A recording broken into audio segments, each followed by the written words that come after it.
Começar mais uma aula de instalações elétricas mundiais. Eu venho aqui, elétricas industriais, eu venho aqui compartilhar minha tela com vocês. Só um minutinho. Passar um vídeo Senai Play, assim que todo mundo entrar na sala, nós já iniciamos a nossa aula de hoje, ok? Senai, uma iniciativa da CNI, Confederação Nacional da Indústria, apresenta.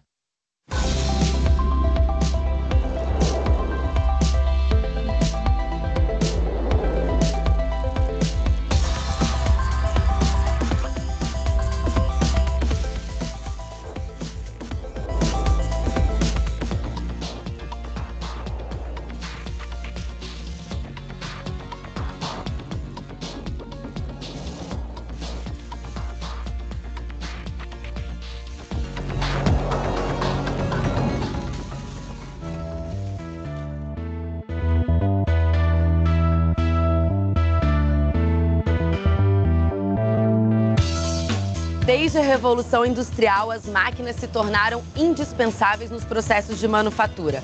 Hoje, sequer é possível pensar na produção de itens de consumo sem visualizar equipamentos em todas as etapas do processo. Da chegada da matéria-prima, à fabricação, à expedição de produtos. Agora pense comigo, se as máquinas movimentam a produção e a economia global, temos que contar com o pleno funcionamento desses recursos. Com isso, a manutenção de equipamentos é vital para qualquer indústria. O campo da manutenção tem forte demanda por profissionais qualificados com graduação superior. E é essa profissão que vamos acompanhar hoje. Aqui é a braçagem, onde começa toda a nossa produção de cerveja. Aqui é onde a gente mistura, a grosso modo, o malte e a água. Então, todas essas tinas aqui, elas estão conectadas para a transferência do produto. Então, esse é mais um laboratório, né, que faz parte, né, das competências do curso de manutenção industrial, do tecnólogo em manutenção industrial, né? É um laboratório de refrigeração. Aquele monitoramento, a gente estava identificando a temperatura das válvulas do compressor, que é a máquina que a gente estava inspecionando.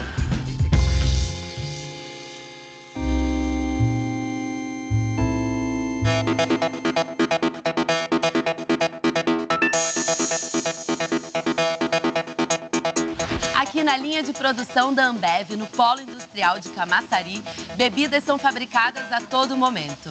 E em cada etapa desse processo, vemos máquinas dos mais diversos tipos, garantindo que tudo transcorra adequadamente, há uma equipe dedicada à manutenção desses equipamentos. Após concluírem a graduação tecnológica, com duração de 3 anos, esses especialistas em manutenção encontrarão espaço em todo tipo de indústria, assim como em instituições de pesquisa e desenvolvimento de projetos. Convido a você a conhecer o campo de trabalho dos tecnólogos em manutenção industrial. Vamos lá? Quando a gente olha para uma fábrica de cerveja, você vai ver, às vezes, pouca gente, justamente porque a gente tem um nível de automação alto, né? Então, acho que a manutenção, ela entra no fator primordial para justamente ter uma produtividade alta, produzir uma grande quantidade e realmente com pouca gente, usando muita automação. O Rodrigo, que é gerente de engenharia, conversou comigo sobre o papel do tecnólogo em manutenção industrial.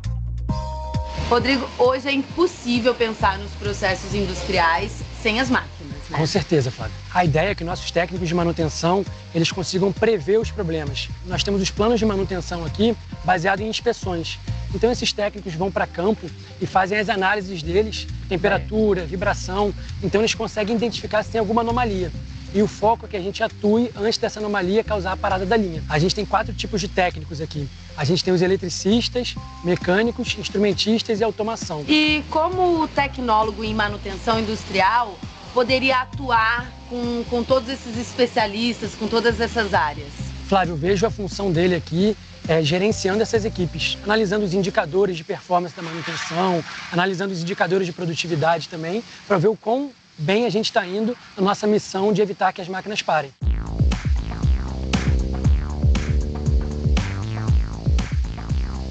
Aqui é a braçagem, onde começa toda a nossa produção de cerveja. Aqui é onde a gente mistura, a grosso modo, o malte e a água. Então todas essas tinas aqui, elas estão conectadas para a transferência do produto. Então todos esses processos de mistura, ele é todo automatizado e monitorado por aquele centro de controle? Sim, de lá a gente consegue ter uma noção de todos os equipamentos, seus componentes e se algum deles está em falha, se tem algum problema. Aqui é a área da fermentação. O mosto sai da abraçagem, a área que a gente estava, e vem para cá, onde ele fica alguns dias dentro desses tanques aqui que você pode ver, fermentando. Esse mosto, ele vem através dessa tubulação, toda com processo automatizado? Totalmente automatizado. Tem várias bombas, válvulas, sensores, transmissores de pressão, temperatura, tudo isso é automatizado, controlado dentro daquele centro de controle, justamente que faz toda essa parte dessa transferência. Aqui é a sala de controle, onde a gente consegue identificar todos aqueles sensores, válvulas, bombas que a gente estava mencionando lá fora, esses equipamentos, como é que está a operação deles. E aí, Estevão, e aí, Ed, tudo bom? Tudo bom, tudo bem. Então, aqui dentro, eles conseguem ver se tem algum equipamento em falha, se tem algum sensor que pode estar ruim, e aí ele já consegue direcionar essa manutenção. Então, o profissional que vai fazer a manutenção, ele tem que ir a campo, ele não corrige daqui? Não, ele tem que ir a campo, aqui é somente para ele identificar onde está o problema.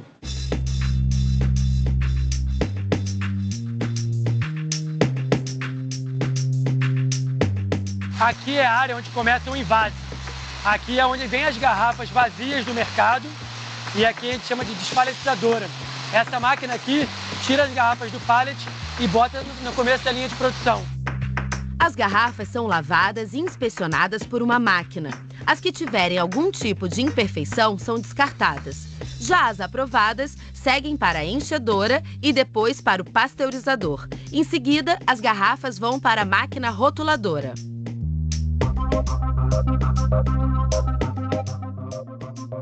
Aqui é o final de todo o processo. Aqui as caixas vêm, já com as garrafas dentro, e esses robôs fazem um mosaico, e aí vão e botam em cima dos pallets. E aí daqui vai para o mercado para todo mundo poder apreciar nosso produto.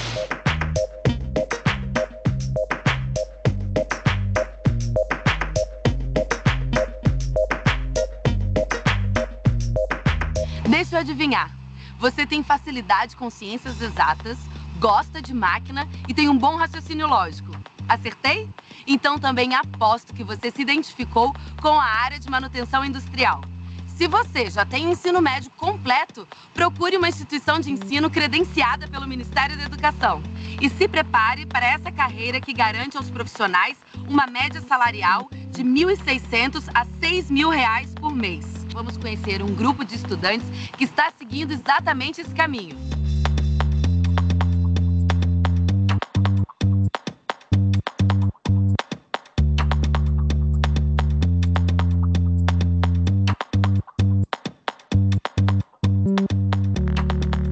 A tecnologia contribui com novas técnicas de manutenção industrial a cada dia.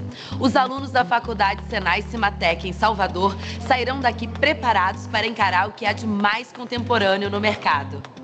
Agora teremos a oportunidade de saber mais sobre a formação tecnológica em manutenção industrial, acompanhando um trabalho feito por futuros tecnólogos em laboratório. Mas primeiro, vamos falar um pouco mais sobre a carreira. Toda cadeia industrial tem um ativo manutenção e precisa de profissionais que entendam de manutenção, que é o caso do tecnólogo em manutenção industrial. Esses profissionais, eles podem trabalhar em diversas áreas, na área de fabricação, desenvolvimento, pesquisa. Ele tem uma formação num curto período de tempo, ou seja, enquanto a engenharia chega a 5 anos, o profissional de tecnólogo aqui no nosso curso é de 3 anos e meio.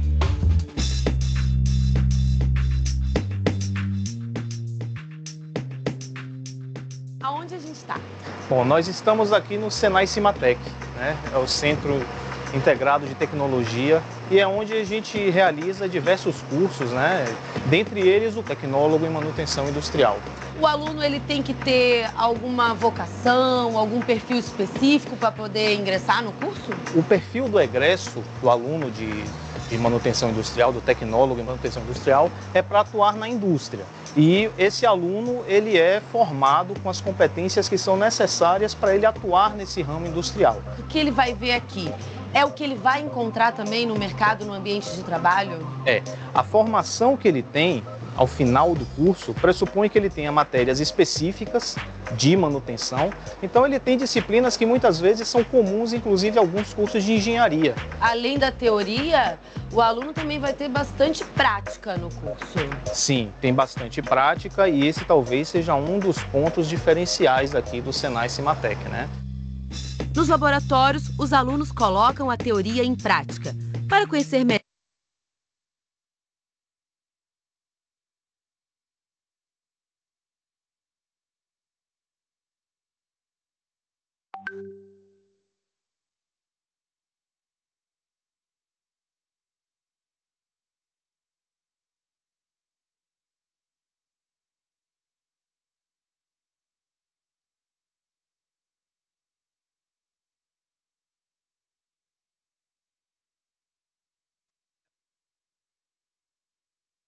Opa, pessoal, tudo bem? Vamos aqui iniciar a nossa aula. Deixa eu aqui compartilhar minha tela com vocês. Só um minutinho. Vamos falar sobre elétricos industriais novamente, a nossa segunda aula, né?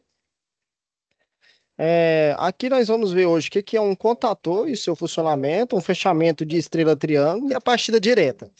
Quando usar uma partida direta? Vamos dar uma introdução na partida direta. Na próxima aula a gente vai trabalhar com ela, né? Fazer uma partida direta no simulador que a gente temos. Desde então já venho aqui, que de fato para você estar... só um minutinho, para você estar baixando esse aplicativo aqui. Deixa eu ver se eu vou ter ele aqui, na plataforma de vocês. Vocês vêm aqui em Eletricistas Industriais. Em biblioteca, deixa eu ver. E ó, simulador AutoCAD. Vocês conseguirem baixar ele aí, baixa ele, tá? Deixa eu ver se tem aqui alguma coisa para vocês estar trabalhando. Não, aqui não tem. Então, baixa o simulador AutoCAD, tá? Procuro baixar sobre o CAD Simule. Não tem aqui, eu vou ver se eu consigo anexar o CAD Simule aqui para vocês estar baixando, certo? Assim que baixar, a gente já começa a utilizar. Na próxima aula, eu creio que no meio da semana eu vou estar colocando, então vocês sempre entram na biblioteca ver se está lá, né? A partir do CAD Simule para vocês está baixando aí, certo? Vamos iniciar nossa aula aqui, só um minutinho. Para que serve um contator? Existe uma grande quantidade de dispositivos e equipamentos que são utilizados para fazer o controle industrial em circuitos, sendo o contator um dos dispositivos mais simples usados na indústria. O contator é um dispositivo eletromecânico que possui duas posições, quando energizado e desenergizado. Seu funcionamento não é manual e pode estabelecer, conduzir e interromper correntes em condições normais dos circuitos. Ele é constituído por uma bobina que, quando é energizado, tá? A gente vai falar isso mais, né? A gente tá só explicando aqui mais ou menos como que é feito o seu funcionamento, tá? Então, dentro dele tem uma bobina que, quando é energizada para a corrente elétrica, cria-se um campo magnético no núcleo fixo, que atrai o núcleo móvel, fazendo assim o circuito funcionar. Então, a gente vai estar vendo o movimento dele mais na frente aqui na nossa aula, que é só para vocês entenderem.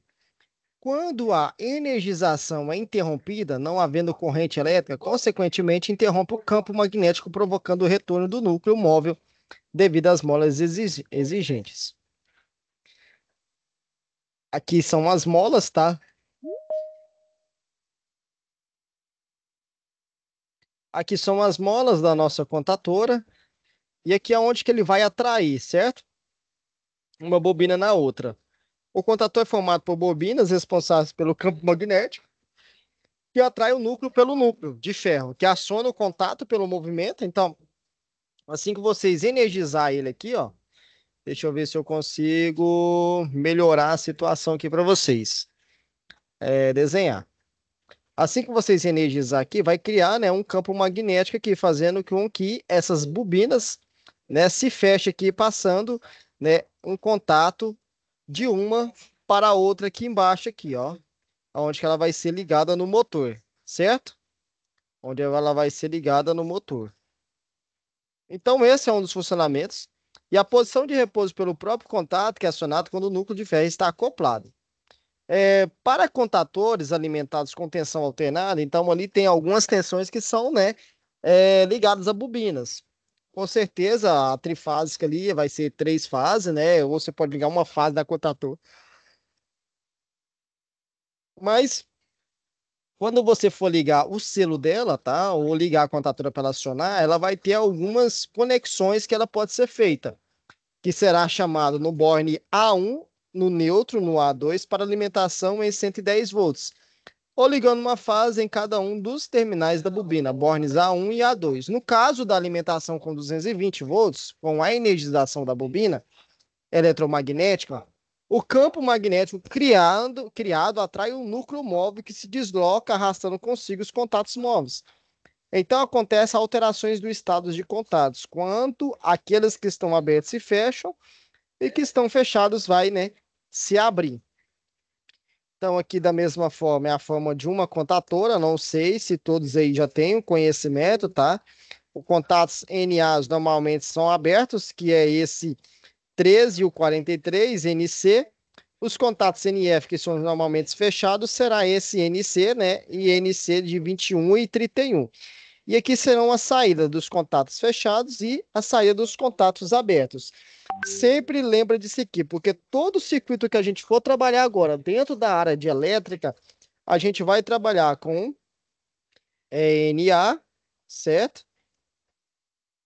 NA, que é normalmente aberto, e NF, que é normalmente fechado, tá?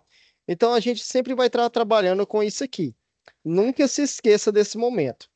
A norma ISE 64497 define a numeração dos contatos da bobina dos principais e auxiliares. Então, aqui é o contato 1, 2 e 3 das fases que serão entrando, tá? Aqui seria o contato de normalmente, né, fechado, que é o 21 e 22, e 13 e 14 normalmente aberto, e aqui é o contato da contatora A1. E o neutro aqui a gente vai ligar no A2. Simbologia deve ser mais ou menos assim, tá? Onde que as normas são feitas. E o contato comutator. Professor, como que a gente vai ligar, tá? Essa contatora nesse momento. Deixa eu tentar ver se eu consigo melhorar mais aqui a eficiência para você, aluna. Deixa eu entrar aqui.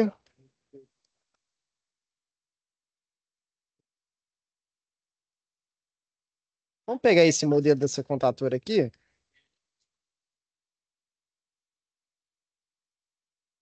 Deixa eu ver ela de lado. Eu quero uma que eu consigo ver o A1 dela.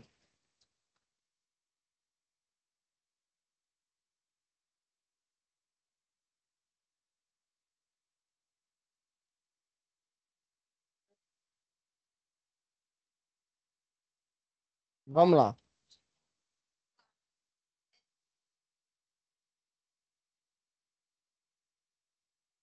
Aqui será a forma da contatora, tá? Para nós ligarmos ela, precisamos de um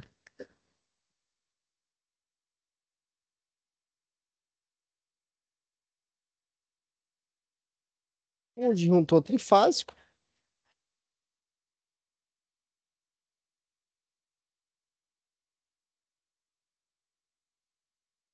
Deixa eu pegar aqui, colocar aqui um disjuntor trifásico.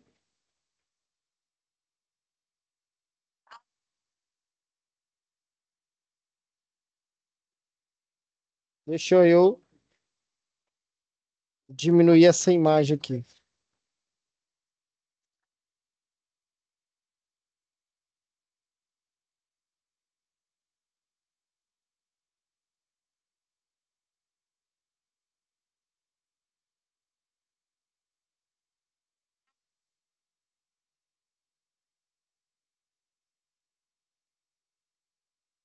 Quando a gente tem uma contatora dessa, a minha fase será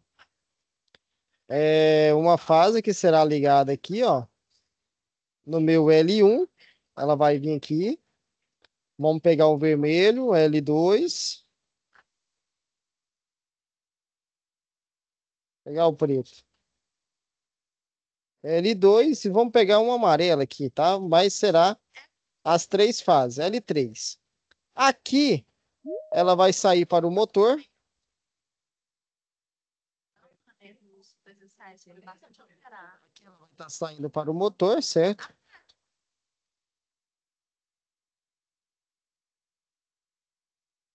Vou colocar uma cor só, mas vou fazer uma simbologia mais ou menos aqui para vocês verem que será o motor.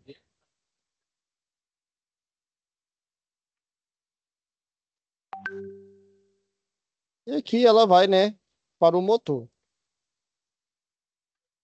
Certo? Aqui ela vai para o motor. Para a gente estar ligando essa contatora, a gente precisa alimentar aqui nela, aqui, ó. Aqui tem um sinal chamado A1 e aqui tem outro chamado A2. Ou ele fica aqui, ó, A1 e A2. Eu vou precisar de ter uma fase neutra para estar ligando, tá? Isso. Eu vou precisar de uma fase neutra para estar ligando ela. E eu vou precisar de um disjuntor monofásico para mim estar ligando a minha A1. Se ela for, tá? 220.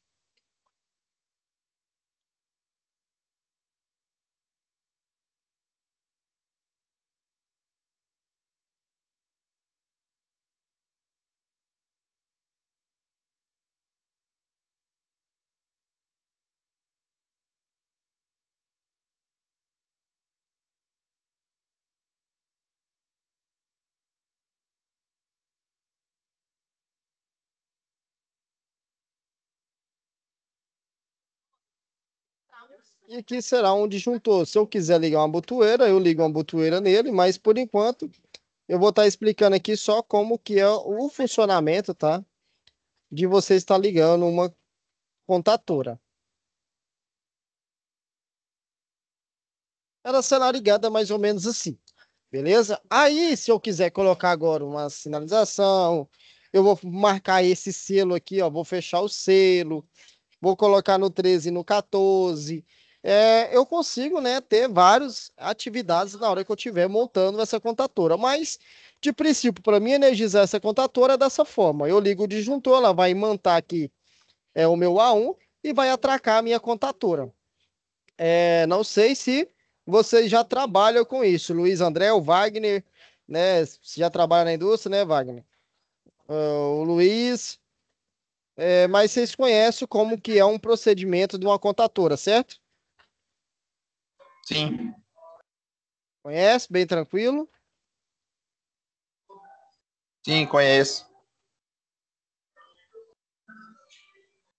Às vezes você vai encontrar uma que tem chamado um contato comutador. O que que é isso? Ele consegue trabalhar como um NF e NA, normalmente fechado e normalmente aberto, certo? Então, o contato comutator representa uma função composta, ou seja, ele vai ter no mesmo contato uma parte NF e outra parte que é NA. Isso possibilita que, ao invés de simplesmente ligar ou desligar um circuito, ele possa comutar entre duas partes distintas no circuito, ou seja, selecionar entre uma linha ou outra. E aqui a gente tem um blog aqui dessa contatora, deixa eu ver se eu consigo abrir aqui. Deixa eu pegar esse circuito aqui, deixa eu jogar aqui para abrir aqui para vocês.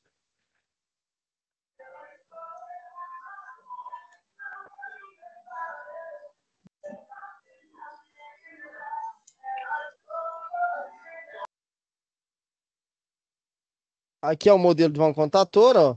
Deixa eu colocar em 3D aqui e ver se ela vai funcionar. Tá vendo esse aplicativozinho, ó? Eu consigo girar toda a contatora aqui, ó, e trabalhar com ela, ó. Lembra que eu falei para vocês do A1 aqui, ó? Aonde que eu vou ligar o fase meu nela? Essa contatora aqui, ela é, ó, 110. Então, ela será ligada um fase aqui e o neutro aqui, ó, no A2. Professor, se ela for trifásica 380, eu vou ligar um fase aqui e outro fase aqui, ó. Certo? Ah, mas se ela for 12 volts, eu vou ligar um positivo aqui e um negativo aqui. Ela não vai mudar, né, a função de você estar trabalhando nela. E quando eu faço isso aqui, eu consigo ver toda essa contatora, ó. Aqui seria normalmente os normalmente aberto, tá? É o NO 43 e 13, normalmente fechado 21 e 31. Então eu consigo trabalhar com esses relés que ela tem aqui de, né, os relés auxiliares. E com isso eu consigo colocar as minhas 3 fases aqui, ó, né? As 3 fases nela, onde que ela vai sair aqui embaixo também as 3 fases, certo? Então eu consigo ir trabalhando com ela aqui, ó, e vamos desmontar ela aqui para vocês verem como que é o funcionamento dela, ó. Tá vendo? Ó, o funcionamento de aberto e fechado. Interessante, né? Esse gráfico, a gente consegue entrar aqui e ver o seu funcionamento, ó.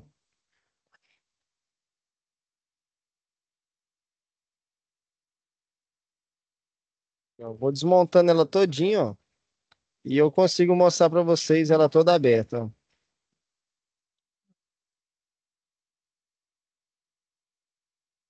Deixa eu ver aqui onde que eu começo a arrancar a carcaça dela aqui.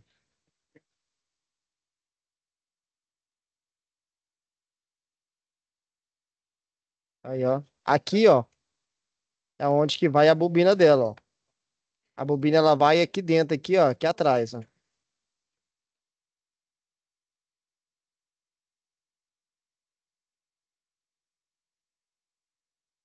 Eu consigo voltar tudo, né, que eu desmontei ela.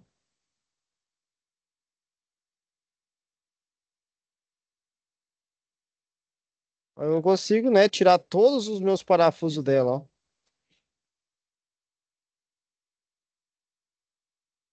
Agora só ficou os parafusos, ó.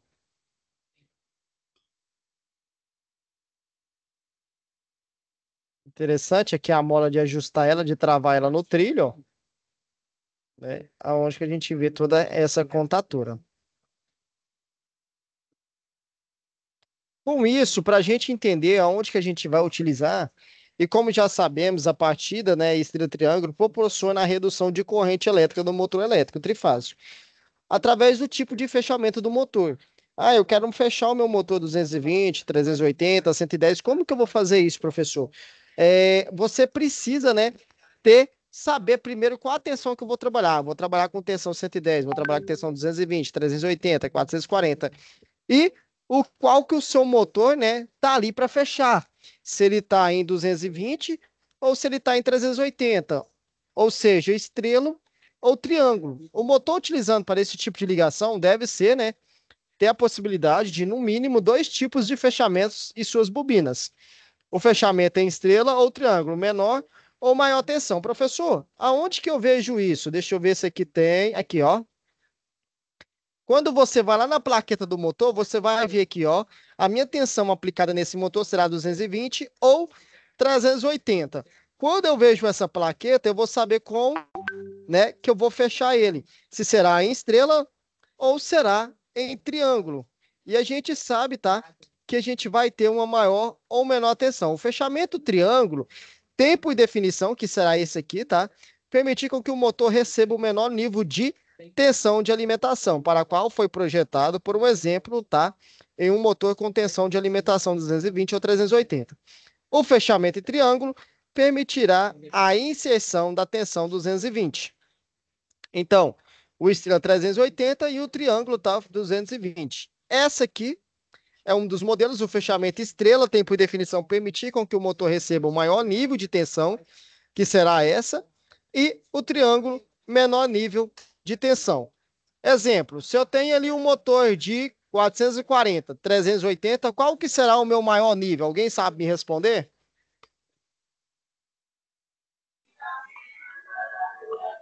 Se tiver um 380, um 440, qual vai ser o seu maior? 440. 440, óbvio, né? E o 380 será baixo. Então, em 380 e 440, eu vou fechar ele em estrela ou triângulo?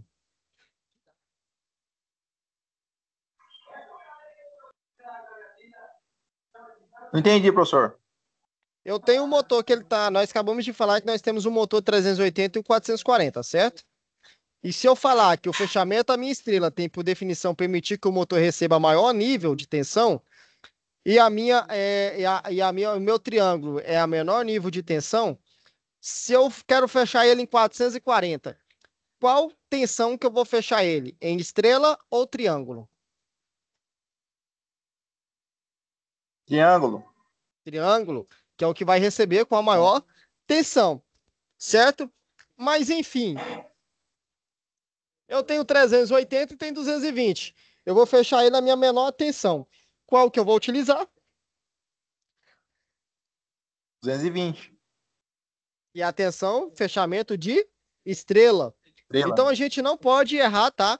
Essa parte aí, porque isso aqui agora vai andar do lado a lado do eletricista, que é o livro dele, tá? Ele tem que entender essa parte aí o máximo possível para poder estar fazendo fechamentos, tá? Eu já vi muitos técnicos fechar motores e não souber o que ele está fazendo, queimar o motor na hora da sua partida. Ele fecha, e se eu fechar ele em 220, que seria na minha menor tensão, eu aplicar uma tensão 380 nele, ele vai queimar de imediato? Sobrecarga, né, professor? Já era, né? Já era, vai queimar as bobinas. Mas, beleza, eu fechei ele em 380 e apliquei uma tensão de 220. Ele vai queimar? Não. No momento, não. Se você forçar ele muito tempo, ele rodando essa tensão menor, né? Ele pode forçar ali um pouco a bobina dele, mas ele não vai chegar a queimar. Então a gente tem que tomar cuidado com isso. Eu já vi pessoas fechando o motor em 220 e aplicando a tensão 380. E um motor de 2.500, 3.000 reais, né? Perder por falta de o técnico estar fazendo aí um serviço mal feito, certo? Quando a gente entende um pouco sobre partida direta e partida... professor. Oi. Aí voltando na estrela triângulo ali, para os meninos assim que não conhecem tanto e tal, na aula que depois vai ver o vídeo, lembrando que quando o motor queima, aí tem que fazer sua medição para ver se a bobina está aberta, tem que ir lá na continuidade, no perímetro, medir, entendeu? Tem esse detalhe, né? Porque, bater uma queimou, continuidade para ver se eles estão fazendo isso aqui, ó. Porque quando eu fecho o meu motor, aqui, ó. Quando eu fecho o meu motor, né, eu fechei esse motor meu aqui, o que vai acontecer? Ele vai se romper uma dessas bobinas aqui, ó. Exato. Uma dessas bobinas aqui vai se romper, certo? E se eu pegar o meu motivo que tem continuidade, bater nessa ponta aqui, bater nessa ponta aqui, ele vai dar que a bobina vai estar aberta. Então ele vai estar queimada essa bobina. Ah, professor, mas está dando continuidade nos três, mas o meu motor está fraco. Aí você vai usar um método de megar esse motor e ver como que está a resistência dessa bobina. Correto? Aí tem um detalhe também, motor com muita potência, exemplo, um motor de 100 CV, às vezes acontece alguma coisa assim que derrete um cabo, às vezes a corrente dele está muito oscilada, aí beleza. Quando você vai medir no alicate, não mede, não dá que as bobinas tá queimada. Aham. Aí você tem que pegar o megômetro e medir para ver se ele vai estar bom, aí você ele vê vai porque bom é bem mais não. preciso.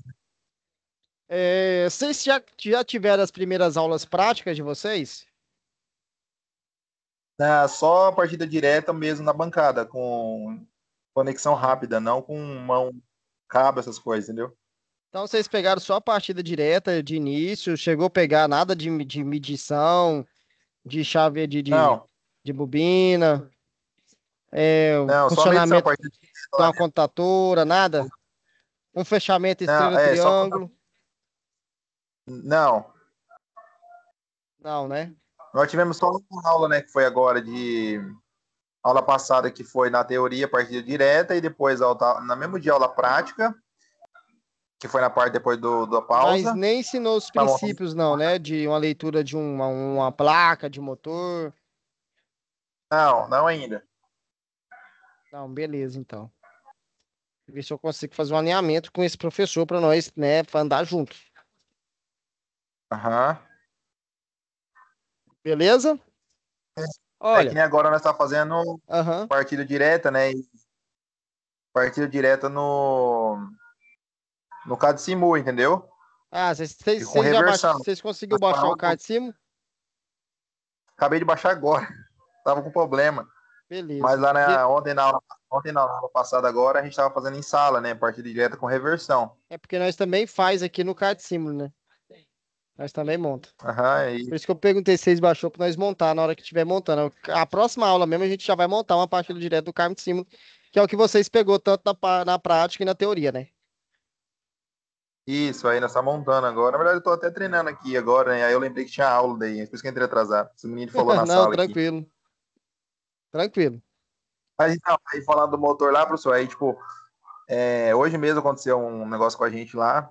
A gente colocou um motor pequenininho lá, de meio CV mesmo, e aí o que aconteceu? Uma bobina já não estava legal. E aí ela deu diferença na corrente, né? Era para dar 1.3, 1.4. E aí tava oscilando muito, 0.5, bem baixo. E aí daqui a pouco derreteu. Aí que parou e aí já o era, motor. carcaçou o motor. Aí parou, né? Colocou um, já Chegou não tava legal. Chegou a dar choque no motor, não? Ele rompeu. Ele rompeu, Era né? bem fraquinho, mas rompeu. Chegou a romper. Aí ele veio da rebobinação ainda, né? Aí acabou depois nós colocando a redutor e tudo lá, fizemos a adaptação e colocamos para rodar, mas aí já era, né? Aí vão pedir por que aconteceu isso, sendo que tinha vindo lá da rebobinação já. Entendi. Quando a gente, só voltando aqui, é interessante, tá? Quando você vai trabalhando, principalmente dentro da indústria, igual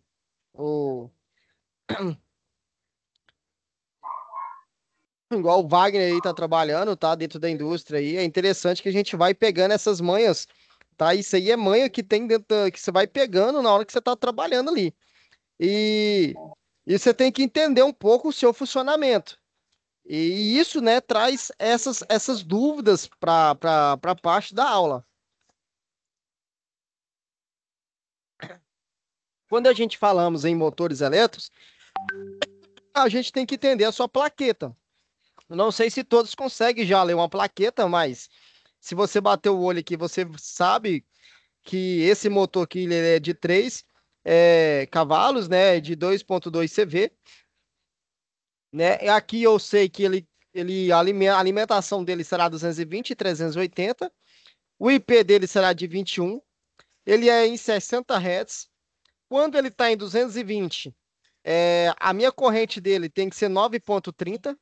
Quando ele chega a 380, eu aumento a minha tensão, eu diminuo o quê? A minha corrente, lá em elétrica básica, lembra? A minha corrente dele será de 5.31. E o meu RPM, que é a minha velocidade desse motor, já posso considerar que ele é alta rotação, 1740. E aqui vai ter um fator de potência dele, o rendimento dele, tá? O fator de potência de 0.73 dentro do meu cosseno. O IP dele, IN, a gente vai falar que se chama pico de corrente. Quando este aumento da corrente nominal ocorre na partida, por que que tem esse pico de corrente? Quando eu tenho aqui um motor de partida, ele precisa, tá, de uma força para ser aplicado nele.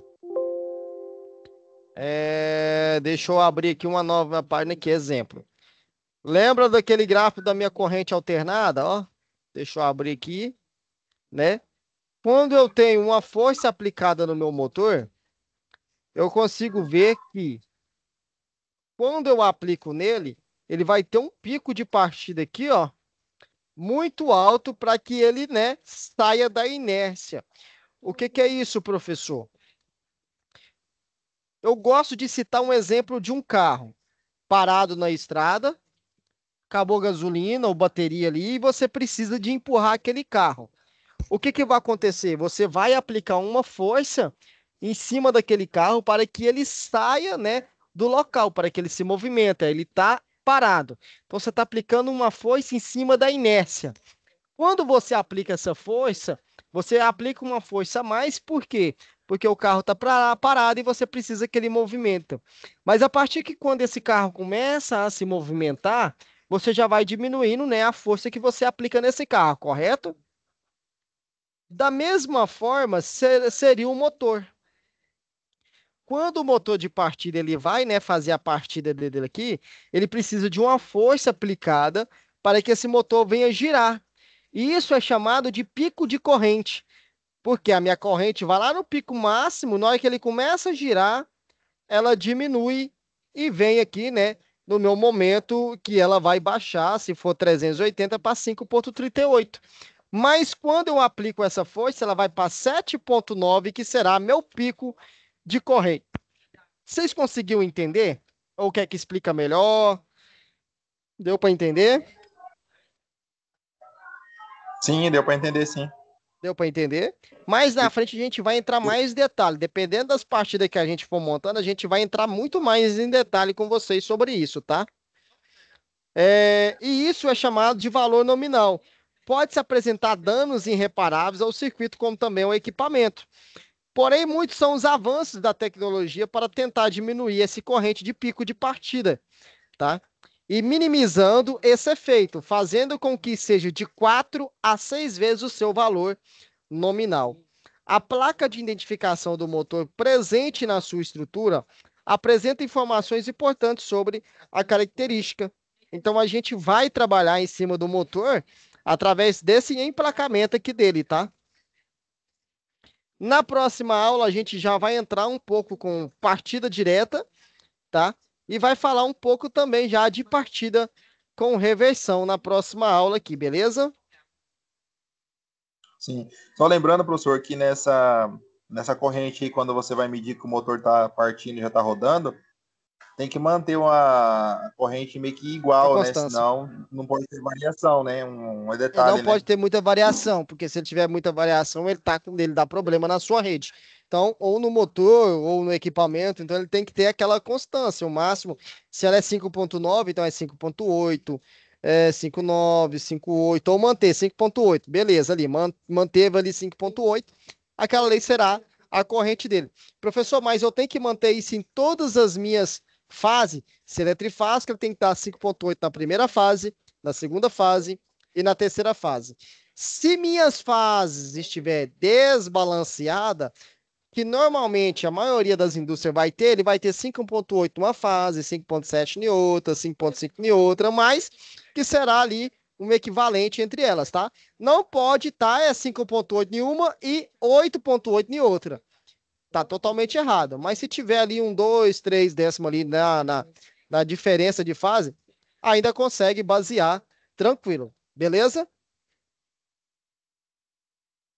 Beleza. Aí, caso aconteça alguma coisa, você tem ajuste, né? Que vai explicar mais lá na frente, né? Isso, a gente vai trabalhando detalhe em detalhe, dentro da aula presencial também de vocês, e vocês vão entendendo mais, tá? Beleza, professor. Luiz André, não sei se o seu áudio está ativado aí, mas você conseguiu entender bem tranquila a aula? Alguma dúvida?